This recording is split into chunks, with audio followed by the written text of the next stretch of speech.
नमस्कार दोस्तों, आपका स्वागत है केटून्स हिंदी में, जहां आपको मिलेगी ढेर सारी कहानियां। और ऐसे ही कहानियां देखने के लिए केटून्स हिंदी को सब्सक्राइब जरूर करना और बेल आइकन भी दबा देना, ताकि आपको हर नए वीडियो की नोटिफिकेशन मिलती रहे। तो शुरू करते हैं आज की कहानी। मेरा नाम है हरिया, मैं काम करता हूँ बहुत बढ़िया, खाता हूँ खाना और रोज गाता हूँ गाना। अरे यार, आज तो बहुत देर हो गई। इस खतरनाक जंगल को देखकर तो मेरे हाथ पैर ठंडे हो गए हैं। अगर मैं वक्त पर गांव नहीं पहुंचा तो मालिक बहुत नाराज हो जाएंगे। तभी हरिया को एक आवाज सुनाई देती है। सुनिए हरि जी। अरे, ये आवाज किसने दी? तभी हरिया को सामने कुछ दूर एक औरत खड़ी दिखाई देती है। अरे भाई, ये औरत अकेली इतनी रात को इस जंगल में क्या कर रही है? चलकर पूछना पड़ेगा। फिर हरिया अपनी बैलगाड़ी उस औरत के सामने लाकर रोक देता है और उससे पूछता है, अरे सुनिए, आप इतनी रात को इस खतरनाक जंगल में अकेली क्या कर रही हैं? तभी वो औरत मीठी आवाज में कहती है, अरे हरि जी, आप आ गए। मैं कब से आपका इंतजार कर रही थी। वैसे तो यहाँ से काफी लोग गुजर चुके हैं, लेकिन मैं खास आपका इंतजार कर रही थी। अच्छा, तुम सच कह रही हो? मुझे तो यकीन नहीं हो रहा है। वो क्या है ना, आज तक किसी ने मुझसे इतने प्यार से बात नहीं की। हाँ हरि जी, मैं सच कह रही हूँ। अब देर मत करिए और जल्दी से मुझे मेरे घर तक छोड़ दीजिए। हाँ, कौन सी बड़ी बात है, अभी छोड़ देता हूँ।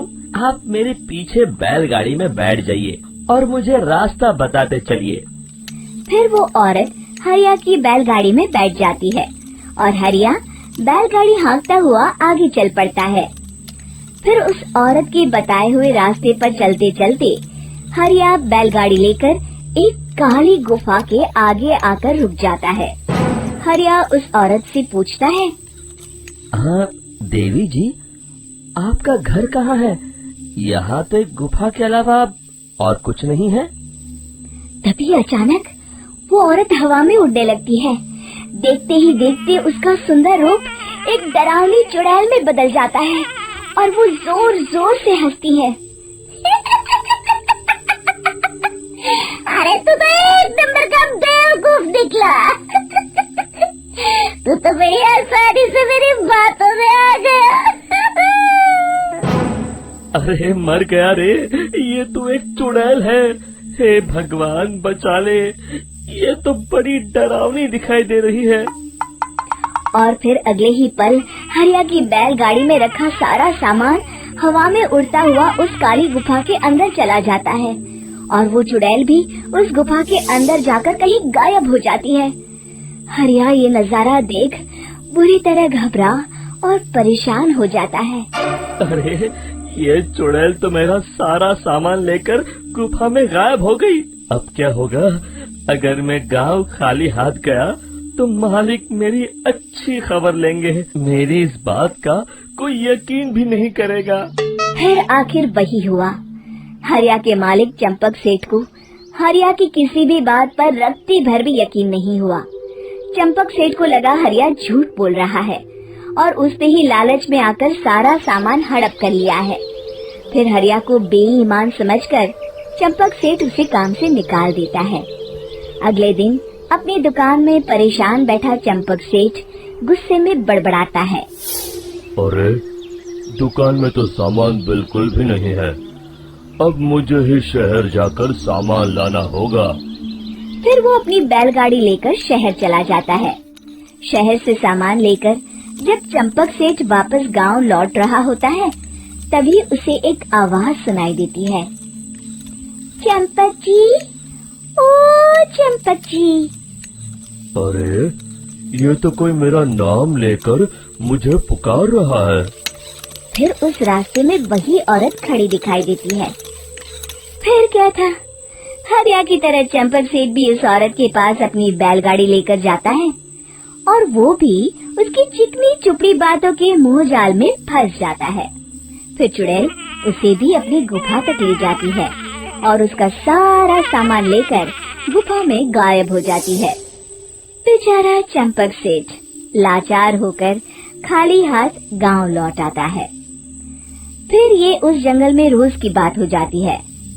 जो कोई भी शहर से कुछ लेकर गांव की तरफ लौटता, वो चुड़ैल उसे बेवकूफ बनाकर उसका सारा सामान लेकर गुफा में गायब हो जाती। एक दिन हरिया एक लकड़हारे को उसी जंगल की तरफ जाते हुए देखता है। फिर हरिया उसे रोकते हुए कहता है, अरे भाई, क्यों अपनी मौत को दावत दे रहे हो? मेरी बात मानो, आगे जंगल में मत जाओ, वहाँ एक बड़ी भयानक चुड़ैल रहती है। लकड़हारा हरिया की बातों को नजरअंदाज करते हुए कहता है, अरे भाई, मुझे पहले ही बहुत देर हो चुकी है, मुझे जाने दो भाई। शाम तक लकड़ियाँ काट कर शहर के बाजार में बेचना है। तुम अपनी ये कहानी किसी फुर्सत में बैठे इंसान को सुनाओ, मैं तो चला। इतना कहकर लकड़हारा वहाँ से आगे जंगल की तरफ चला जाता है। फिर अगले दिन गांव के मुखिया के घर के बाहर बहुत सारे लोग जमा हो जाते हैं। तभी हाथ में कुल्हाड़ी लिए खड़ा लकड़हारा कहता है, अरे मुखिया जी, अब आप ही हमें बचाइए उस जंगल वाली चुड़ैल से। हमारा सारा काम तो शहर से ही होता है। अरे मुखिया जी, उस चुड़ैल की वजह से तो मैं पूरी तरह बर्बाद हो गया हूँ। हम सबको मिलकर उस चुड़ैल का कोई इलाज करना पड़ेगा। तभी भीड़ में खड़ा वीरा कहता है, आप लोग चिंता मत करिए, कल से वो चुड़ैल किसी को नहीं लूट पाएगी। मेरे पास एक बहुत अच्छी तरकीब है। तभी चंपक सेठ उसका मजाक उड़ाते हुए कहता है, अरे तेरा नाम वीरा है तो क्या हुआ? तूने अभी उस चुड़ैल को देखा नहीं है? जाकर अपना काम कर, बड़ा आया। तब मुखिया जी कहते हैं, नहीं नहीं चंपक सेठ, मुझे लगता है हमें इस लड़के को एक मौका देना चाहिए। फिर सभी गांव वाले मुखिया जी की बातों से सहमत हो जाते हैं और वीरा शाम को एक बैलगाड़ी में कुछ सामान लादकर उस जंगल की ओर चल देता है। वीरा, ओ वीरा, कहाँ जा रहा है?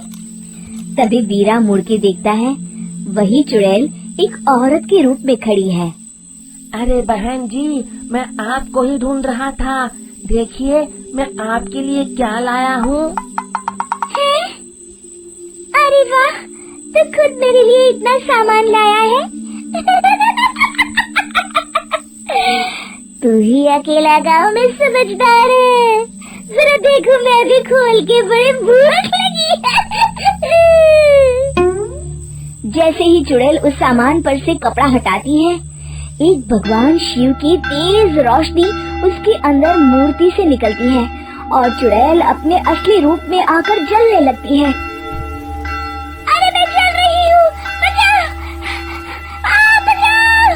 ओम नमः शिवाय! मर गई मैं!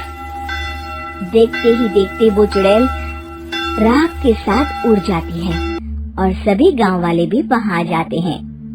शिक्षा बुराई पे सदा अच्छाई की ही जीत होती है।